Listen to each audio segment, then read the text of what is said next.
Questions? I'll start with this note that Leland gave me for volleyball's 10K day this Friday. They're playing Alabama at 7 p.m. We got a lot of respect for Coach Black and the volleyball team and the job they've done. They're trying to top last year's the state volleyball attendance record of 10,000 fans. So first 1,000 fans will get a black T-shirt, and the first 1,000 UGA students will also get a T-shirt and free food. So I know we'll be walking across that way, headed to the Georgia Center to stay. We want to see a big turnout and see them top 10K for our volleyball team and try to break that record that they set last year. With that, I would turn to looking forward, and I want to open by thanking our fans that were in Auburn. I thought they were incredible. There were times that, late in the game, I really thought that we had an impact in terms of that end zone, the turnout, the kind of the passion and energy they showed at the end of the game and after the game. And that leads into my comments about this week. We need the best atmosphere we've ever had in Sanford Stadium. I got a lot of respect for Lane. He does an incredible job. Probably one of the best things he does is in-game coaching, having coached with him and watched him for years. His impact on the quarterback and the offensive play and ability to communicate with the quarterback, whether it's by headset or by sideline, he does a great job of getting the quarterback's attention and getting them in the right plays based on looks. Probably better than anybody else in the country. He and his staff do that. I won't give him all the credit, but he does an unbelievable job, and we need to make that extremely difficult. So the issue and the challenge has been issued for our fan base to be extremely difficult for them to communicate and do things offensively that they do, especially at home, and sometimes on the road when it's not the right environment. With that, I'll open it up. Yeah, Coach, you mentioned the quarterback's playing really, really well, obviously. What have you seen the impact that his legs have created on their running game in particular? He's an explosive nature. Yeah, you said it. He's explosive, right? He's quick, he's fast, he's tough. He's got great lower body, great instincts. There's a difference in being a fast guy and being a runner. He patient behind blocks, quick when he needs to be. Some guys can only run perimeter runs well. Some can only run internal well. He runs both. He does a great job in the draw game. He sets up blocks, and he's a good passer. But They should get the greatest award there is for finding this guy and having the department within. I don't know who scouted it, who found him, but he is a really good football player that they went out and got and did a tremendous job. Coach, if I'm not mistaken, Arnold was maybe the first true dual threat that you'd seen this season with such a young team. How valuable is it that now you've had that exposure to a dangerous runner going into a game like this? Is there some similarities there? Yeah, I don't know. I can't figure out. I can't go back and think about the guys we've had. Some of those teams had a couple guys that could run the ball well. He certainly was a physical downhill runner, but it's a combination of things, right? Really good, excellent wide receivers on the perimeter.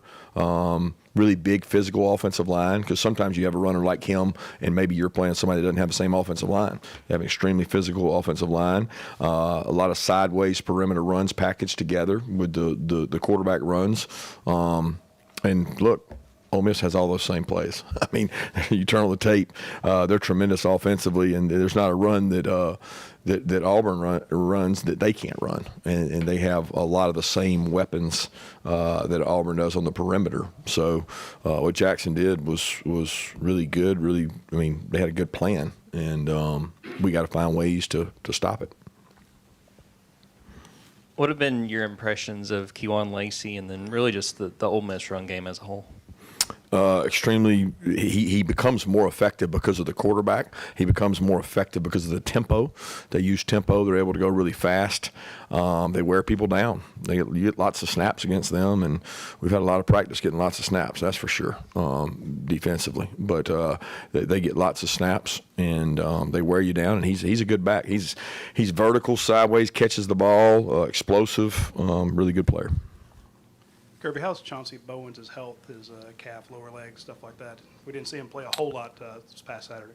Yeah, he was, it was a deal going to the game. We felt like he was going to be able to go. It bothered him some, but it bothered him some last week, but it never got to the point that he wasn't going to be able to play. But he wasn't as effective probably early. We weren't as effective. I don't know if it was him.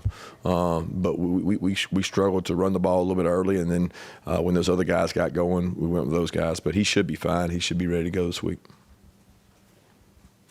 Yeah, after going back and watching the film, what did you think of how Dalen and Ellis and DeMello played against those Auburn receivers, and what can they take from going against a group that's as talented as those guys heading into Ole Miss and down the line? Yeah, there's some good and bad. I mean, Dalen had some good plays, and he had some tough plays where he ended up grabbing the receiver. He got out of position some, and same thing with Ellis, and same thing with DeMello. In this league, you're going to be challenged every week. These guys got great wideouts and a quarterback that can get them the ball, a quarterback that's very accurate. So the challenge will be every week to step up and play. Kirby, halfway through the regular season, do you think Georgia is in the upper tier of SEC teams in a league that seems to have more parity? Absolutely. How do you evaluate that?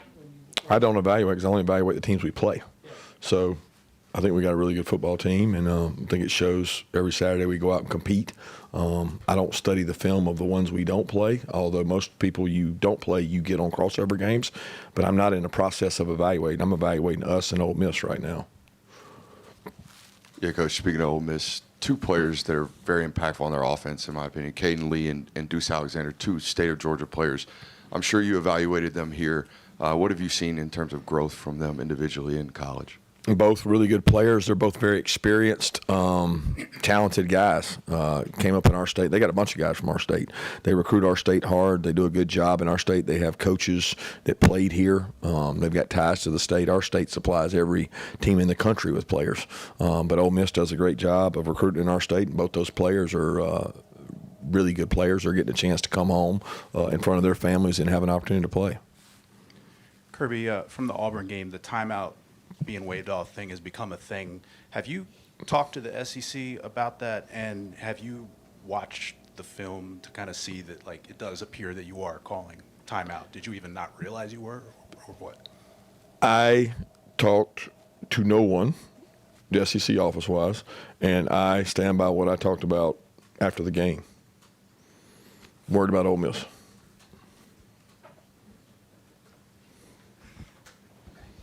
Yeah, 2 straight weeks where you guys have been able to punch out and force a fumble there, and obviously it's not a new technique, but how has an emphasis on that changed, and what does teaching that technique look like to see it be successful for you guys? Has the emphasis changed? We've always emphasized it. I mean, we're just doing more of it. I mean, we're trying to practice it more, get more looks at it. We've taken time out of practice to get it. I mean, it's nothing that anybody in the country doesn't do. It's just how much time do you spend on it.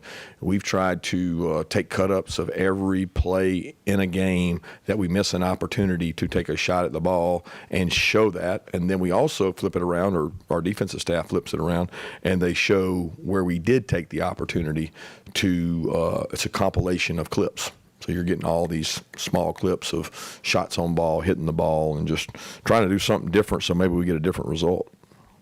Kirby, to your left, you opened things up by talking about Lane's in-game adjustments. What is he doing specifically with his quarterback? How do they morph from maybe what's going on at the beginning and kind of evaluate and continue throughout and to improve throughout a game? What are you exactly asking now? You're talking about his... Talk about his ability to make really great in-game adjustments, and how does maybe that translate with his quarterback? Yeah, mainly in game. I mean, like in play. Within one play window, the 40-second play clock, they're able to. Everybody can do the same thing. Like we have the same. They're quick to the line, so they allow their quarterback. They can talk to their quarterback down to 15 seconds in terms of communication. Then 15 and below, he's on his own. But a lot of their snaps are above 15 seconds, so they're able to communicate to him, looks, talk to him, see what's going on. It's smart, right? It's what you do in order to execute at a higher level, especially for a guy that wasn't in their system last year and is in their system now. They do a good job of finding looks. of saying, okay, well, they're in this, because defenses, if you're a good defense, you're predictable. You can't change what you do week in and week out. And they do a good job of IDing that, and they're in the right play a lot, right? They're in the right look against the look, which is critical. That Ole Miss defensive front last year was one of the best in the SEC. Lost several of those guys. What have been your impressions of this group, that defensive front for Ole Miss? Really impressive again. I got to watch 4 or 5 offensive games yesterday of Ole Miss and only got through 2 defensive games, and pretty impressive, to be honest with you. They're very disruptive, constantly moving, causing havoc and problems and movement, and disruptive, and they've got a couple of the best inside guys we've seen. Hey, Kirby. Saw Juan came out in the second quarter, managed to come back into the game. What was kind of bothering him? Was it still his ankle? How is he doing? Who? Juan. Yes, one ankle kind of re-injured, bothered him, and then went back in, and then as I understand he came back out and just bothered him. But, he's trying to go today, see where he's at. Yeah, there's been a lot of talk about the pass rush, but y'all got a couple sacks on Jackson Arnold, had some pressure. Do you feel like there was anything y'all did different schematically, or was it just better execution that allowed y'all to get some pressure Saturday night? Well, it was situational. Right? So, you look and say, where did the pressure occur? Some of them were third downs. Some of them were 2-minute. Those opportunities present themselves more, and you get people in those situations, you're able to create pressure. But pressure's created by down and distance situations, and how much you're willing to commit to the run versus the pass. Coach, I think you've started 6 different offensive line combinations in 6 games. If somebody would have told you that in preseason, what would your reaction have been? And you still run the ball with efficiency, even with these young players. What does that say about where they're at and the development you've had this year? Well, we're blessed to have the 2 freshmen come along as fast as they did, because those 2 guys have helped us. Injuries happen. I don't know. I wasn't aware we had 6 different combinations, but it doesn't surprise me because it certainly feels that way. It feels even crazier in games because we're having to rotate guys in games, and it's not rotation based on stamina sometimes. It's just rotation based on an injury here, something there, and that makes it tough. But, look, I'm proud of their toughness and the way they play, and that drive they had to end the game shows something about their character and their ability to overcome and convert some third downs. But, look, we got to play better as a team, and that starts with what we do today, and that's really what we're worried about today. Yeah, Penn State made the decision to move on from James Franklin yesterday, despite, they were a drive away from potentially playing for the national championship in January. Does a move like that surprise you, or does that just sort of speak to the pressure that is on coaches in this day and age? I don't really know. I don't think about it, to be honest with you. I'm probably not. I'm so engulfed in just what's going on here right now. Like, how do we prepare for this game that the outside stuff is like off-season stuff to me. I'm focused on Ole Miss. You're talking about crediting, I guess, their scouting department or whatever for getting Trinidad's champions. How many hidden gems are there in the world of recruiting these days? Don't know. There's 2 kinds of recruiting, though, right? I think you're talking about portal as opposed to recruiting. Maybe you're talking about both. I don't know. High school kids are hidden gems are harder because there's so much exposure these kids got, and you're seeing almost like a matriculation of guys to certain schools. As they're better, they get brought to certain places and they get put in the forefront. You don't find a guy that's a great player staying somewhere; they end up going somewhere else. But as far as finds in the portal, they're there. I know Lane and them do a great job of searching that out. They're a higher portal team than. I don't know, maybe they're middle of the pack SEC now, or maybe high end. In the past, they've been high end. I don't know where they are right now, but they do a great job because when you look at the list, there's guys on this sheet that are good players from other schools. CJ had 10 tackles, was part of that forced fumble. Just what did you see from him against Auburn, and just what he means to this defense in general? Yeah, I thought he really showed up, and I thought, it almost wasn't even like when you go back and watch the tape, it's one of the better games that I've seen him play. He was frustrated and disappointed after some of the earlier games, and we thought it was the first time that he looked as fast as he's been. He's been dealing with a hamstring, and he's played through it. But he's a leader, man. He's a special kid in terms of what he's willing to sacrifice and give up for the team, and how much he pushes our team. So I thought he had a good performance. Kirby, you talked after the game about the offense being less an explosive kind of offense and kind of more of a 4, 5, 6 yards at a time, that kind of thing. How much of that is Gunner? How much of that is personnel around? And how much could that change even as Gunner gets more experience? Yeah, I don't know. Like a lot of it revolves around the run game, because our explosive plays, which we've been really good at 2 to 3 years, outside of last year, we were really good at explosive plays going back. But they came off of play actions. They came off of tempo plays. They even came off of runs prior to, last year. So where do you get explosive plays from? You look and you do track them. You see other people and you say, okay, these players make explosives. They need to touch the ball. And that's what we try to look at, because explosives are the greatest indicator of who wins games, right there with turnovers and the middle 8. So, we want to be more explosive, obviously. And we played some teams early that played us in a very different way that made it hard to be explosive. We've actually been more explosive against some of the better teams that we've played, because they play you more aggressively, which exposes them to risk. But can't pinpoint or say exactly what's going to allow it. I'm comfortable with who we are, although I want to be more explosive. But being a team that can grind it out, be physical, in a day and age when a lot of people don't want to be physical, it makes you different. Yeah, Monroe was named SEC Offensive Lineman of the Week. Just what did you make of his performance, and what does it say about him that he's willing to gut it out and play that many snaps on an injury like he has? Guts, Toughness, grit. I mean, if you'd have told me after watching him Wednesday or whatever day it was, Thursday, when he just went out and tried to run and work out, I mean, I was questioning whether we should bring him on the trip. And he texted me and said, Coach, I'm going on this trip and I'm playing and I'm going to be ready. And just says a ton about his competitive character in a day and age that, some guys have to look out for themselves or whatever. He's all about the team, and he made it clear that he wanted to help this team win that game, and he played a huge role in the game, especially after the one ankle came. We had to start flip-flopping. Coach, you had a moment there with Noah after the game. Obviously, he had a really big catch. He's a guy that's been working hard in your system.